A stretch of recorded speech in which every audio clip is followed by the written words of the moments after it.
Thank you, Mr. President. Ibikunle Amosun, I represent Ogun Central. Let me commend the Committee on Finance for a job well done, particularly considering the time that it has taken them to get this report out. Let me say that this Senate, or let me say the National Assembly, I think we have both the yam and the knife in our hand here. The picture that is painted here, yes, it may look gloomy, but truly, if we do what we should do, which is what we are doing now, I think we will cross that Rubicon that we have all envisaged and what we are all clamoring for.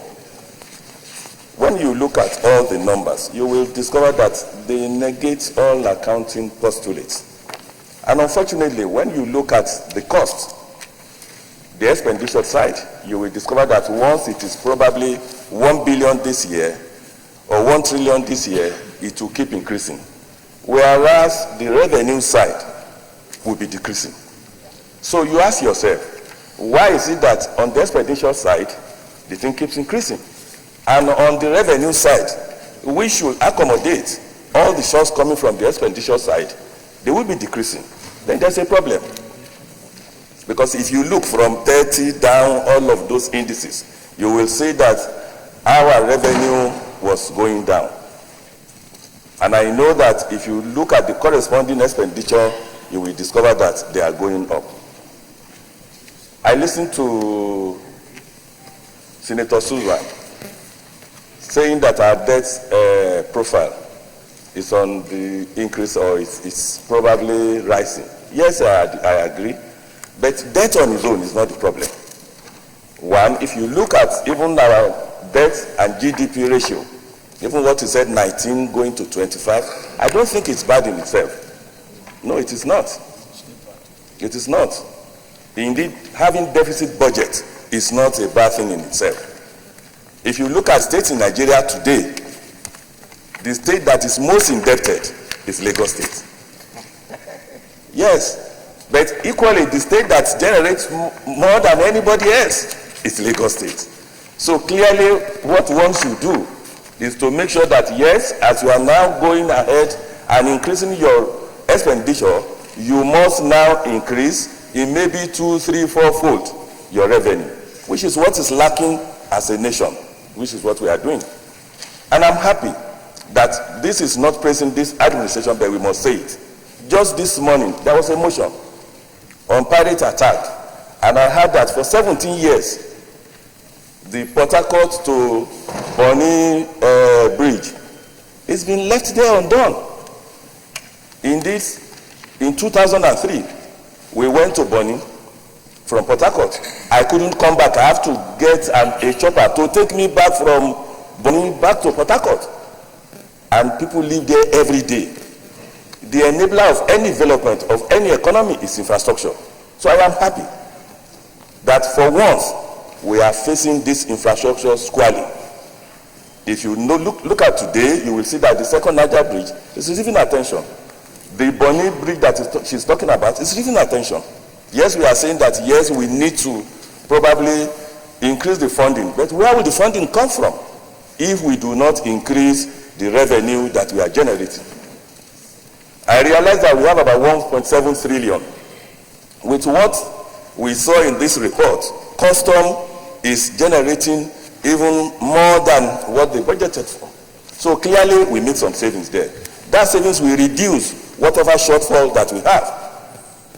And I know, and I'm happy the way Mr. President spoke just yesterday, we dwelt on it, that we cannot continue to be here and not correct this production sharing contract with our IOC. That's a cash is there. Some people are just smiling to the bank with the money, and Nigeria is suffering. So we must expedite action on that and make sure that we quickly right this wrong. And of course, the PIB, as all of those must be sorted out. And there's one thing that we are not talking about, and we are talking about it, but we should probably dwell more on it, and that is diversification of this our economy. There are nations there, they don't have oil. What they generate, just as I was reading that the governor of Zamfara or somewhere said that even alone, Zamfara alone on mining can generate in excess of maybe $400 million every year. Yeah, it's a fact. We should look into those areas which will give Nigeria that advantage, and we should get out of this monolithic economy that Nigeria is presently. If you look at the numbers here, you will discover that over 50% of all our revenue still comes from oil. And the foreign exchange is about almost even 90% of all that foreign exchange that we generate. So clearly it tells us that something is wrong with our economy. But I'm happy. The enabler, if you look at whatever indices, researches, empirical, you will discover that the enabler of any development is infrastructures. Infrastructure will not just be about, it will be totality of everything. Intermodal transportation, all of these things that the government is doing now, that is what will give us the development that we desire. So I want to urge our colleagues here, all of us, we should be in sync with one thing, and that is the fact that all the things that will increase the revenue of the nation, we all must come around together to speak with one voice irrespective of our party, which is what we are doing here. And I'm happy that this chamber, we are all in sync with the fact that we must just find a formula to increase our revenue. If our revenue is increased, we will not even need to be borrowing. And if we must borrow at all, it will be for a genuine reason for capital development, for infrastructural development. All the problem we are having in all the other sectors, whether it's education, whether it's health, whether it's even be it in all the social services related things. If you don't have money, we are no magician, you cannot give what you don't have.